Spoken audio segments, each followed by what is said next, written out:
Peppa Pig. Something in the house. The evening at the Pig household was unusually quiet. Peppa and George played in the living room while rain tapped softly against the windows. The dim light flickered and a strange tension filled the air. Outside, the wind howled, rattling the trees like eerie whispers in the night. Shadows from the flickering television danced against the walls, elongating into strange, distorted shapes. Then the door creaked open. Peppa turned quickly, her heartbeat quickening. The door had been closed. She was sure of it. Mummy Pig and Daddy Pig entered, but something was wrong. Their movements were too smooth, too silent, as if they glided rather than walked. Their eyes were empty, hollow voids, and their smiles were unnaturally wide, frozen in place like grotesque masks. The room grew cold. A chill seeped into Peppa's bones, numbing her fingertips. The air thickened, pressing against her chest, as if the room itself were alive. George clutched his dinosaur tighter, his little fingers trembling. The silence between them stretched, heavy with unseen dread. Daddy Pig's head twisted at an impossible angle, his neck creaking and popping as he turned 180 degrees to stare at them. Mummy Pig's posture shifted unnaturally, her body bending too far forward, her arms dangling lifelessly at her sides like a broken puppet. Then came the sound. A rhythmic click-clack of hooves echoed through the hallways, slow and deliberate. The footsteps did not belong to anyone they knew.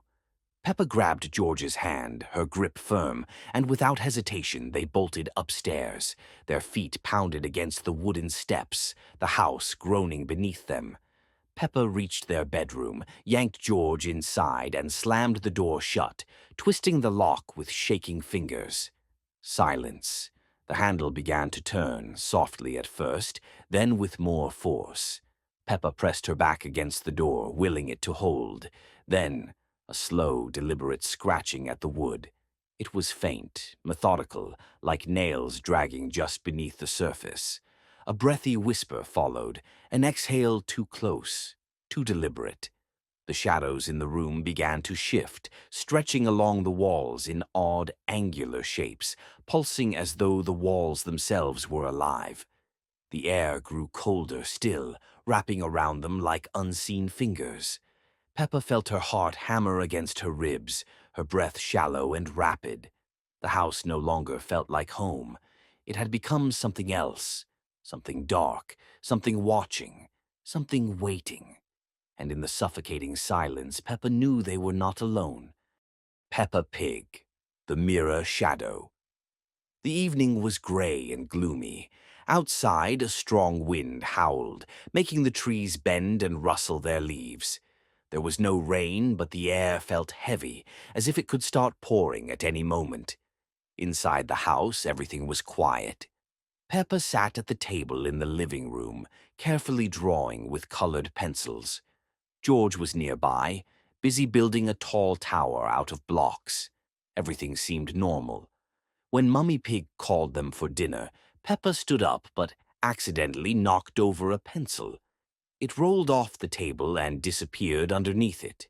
She bent down to retrieve it, and then her breath caught in her throat. On the polished wooden floor, she saw a reflection, but it wasn't hers. It didn't move. It just stared back at her from beneath the table, frozen like a photograph. Its little arms were slightly raised, but they didn't match her movements. And its eyes, they were darker than they should have been. Then, slowly, the corners of its mouth curled into a wide, unnatural smile. Peppa gasped and jumped back, her heart pounding. She blinked, and it was gone. Now only her own reflection remained on the floor. Her chest rose and fell quickly. It was just my imagination, she thought, grabbing the pencil with shaking fingers. She rushed out of the room, following George to the kitchen. But the uneasy feeling didn't go away. During dinner, as Peppa reached for her spoon, she caught a glimpse of herself in its shiny surface. She was there, the shadow, that same intense stare. This time, the reflection hesitated for just a second too long before mirroring her. Peppa's fingers grew cold, her heart beat faster. She tried to ignore it, until nighttime. When it was time to go to bed, Peppa entered the bathroom. She turned on the light and stepped up to the sink. In the mirror, her familiar room was reflected, but when she raised her little paw, her reflection didn't do the same. Peppa froze. She took a deep breath. Her fingers trembled slightly as she leaned closer. The shadow in the mirror slowly tilted its head. Its eyes were empty. Its expression wasn't hers at all. Peppa took a step back. The mirror fogged up. Dark smudges appeared on the glass, as if someone was breathing on the other side. Peppa's stomach twisted. Then the glass bent inward, as if something was trying to push through. The light flickered. For a second, everything was swallowed by darkness, and when it returned, the mirror was empty. Peppa spun around. No one was there, but she could feel it. Something was standing right behind her. Peppa Pig, the twin brother.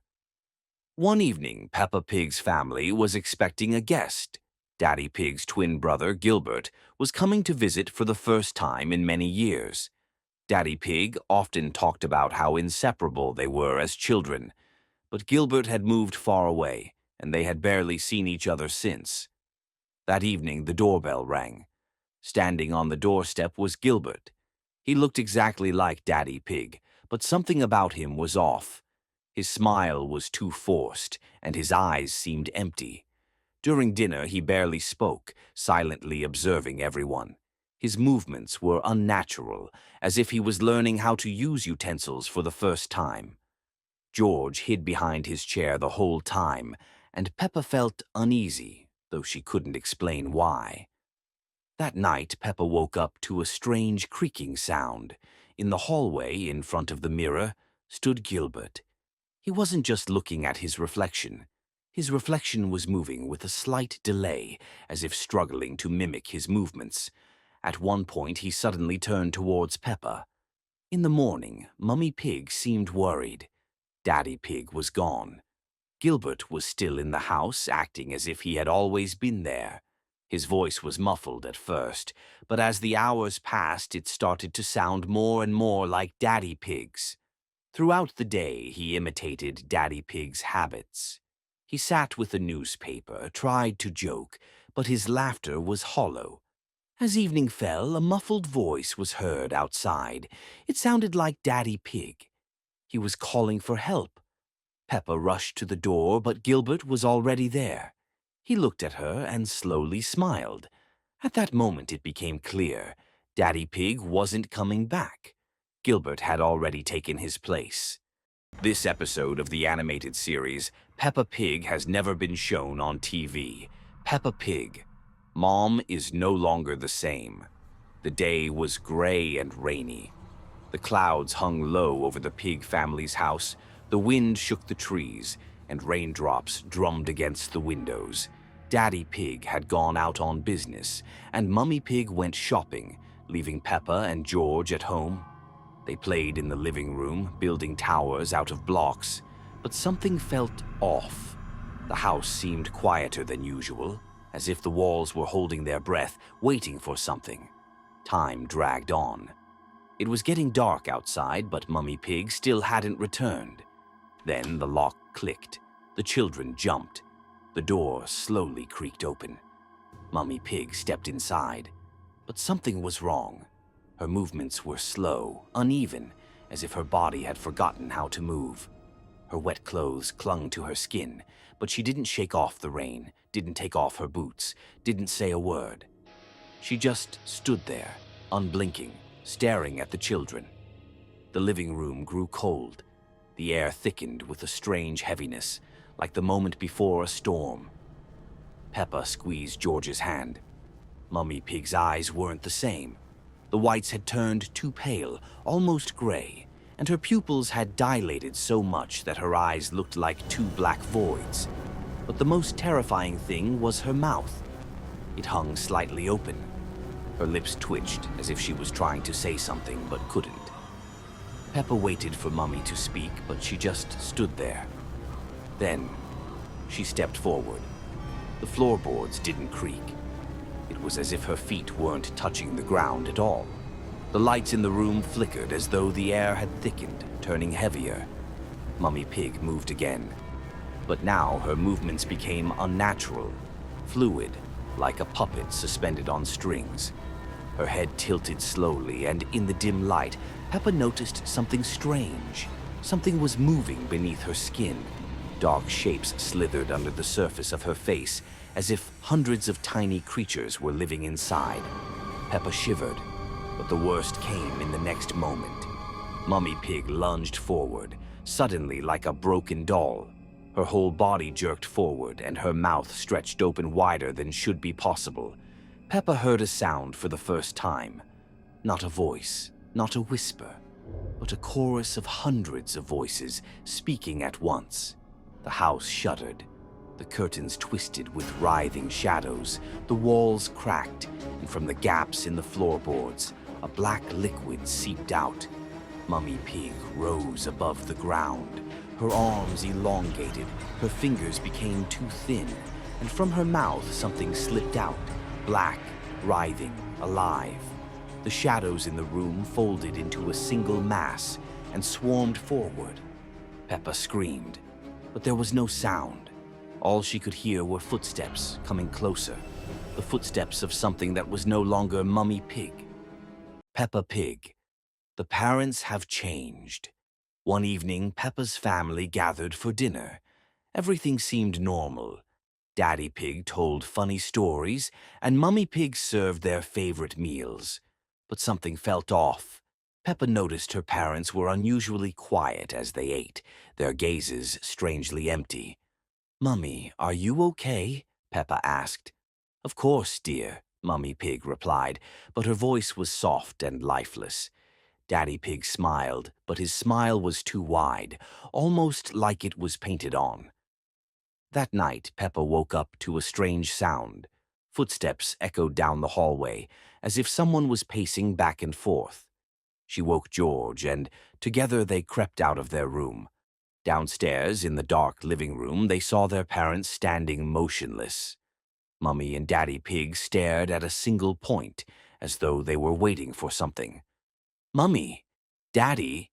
Peppa called, but they didn't respond. Suddenly, Daddy Pig turned his head, his eyes completely black. "Go back to bed," he said, his voice echoing and hollow. The children ran back to their room, trembling with fear. The next day, their parents acted even stranger. Mummy Pig didn't cook breakfast. She just sat at the table, drumming her fingers slowly. Daddy Pig stared out the window, ignoring the children's attempts to talk to him. "What's wrong with you?" Peppa finally yelled. Daddy Pig turned to her slowly, his smile stretching wider, revealing sharp, pointed teeth. "We're fine, Peppa. Are you?" That evening, the children once again heard footsteps. Peeking out, they saw their parents descending into the basement, a place that was usually locked. The basement door was slightly ajar, and a strange, low hum came from within. "We have to see what they're doing," Peppa whispered. The children carefully followed them down the stairs. Inside, they found Mummy and Daddy Pig standing in front of a large black mirror. Their reflections moved independently, as though alive. "Soon they'll be part of the house, too," Mummy Pig said, her voice sounding unnatural. Daddy Pig turned toward the children, his face twisted into a horrifying grin. "Join us," he said, stepping forward. Peppa and George ran back upstairs, but the hallways stretched endlessly. The walls seemed to shift and close in on them, as though the house itself was alive. "You can't escape," Daddy Pig's voice echoed throughout the house. The vanished house. One morning, Peppa and her family woke up in their usual home. Daddy Pig was warming up breakfast, Mummy Pig was making tea, and George was playing with his toys. Everything was calm, but when Peppa decided to step outside, she noticed something strange. Outside the window, there was no familiar green yard, and the sky looked dull and gray. Peppa went to the door and opened it. There was no sound, no people, just darkness. The yard was gone, and the house itself seemed to be surrounded by a dark, endless space. The walls of the house began to slowly disappear, as if dissolving into the air. Peppa tried to return inside, but the door slammed shut, and everything inside turned dark. She screamed and ran back to her parents, but they were sitting as if nothing had happened. Daddy Pig was still reading the newspaper, and Mummy Pig was still making tea. Peppa tried to tell them what had happened outside, but they didn't hear her. Then Peppa noticed that everyone in the house seemed strange. Daddy Pig no longer laughed, and Mummy Pig wasn't smiling. In search of answers, Peppa decided to step outside again. This time, when she stepped out, she found herself in an empty world. Everything around her was gray, with no trees or familiar buildings. Peppa turned around and saw the house she had lived in disappearing, turning into mist. In panic, she rushed back into the house, but now everything inside was as empty and gloomy as it was outside. Mummy and Daddy Pig were sitting in dark corners, their faces strange and lifeless. Then Peppa realized that her house was gone, and perhaps she was too. There were no traces of her family, nothing familiar. Everything had disappeared.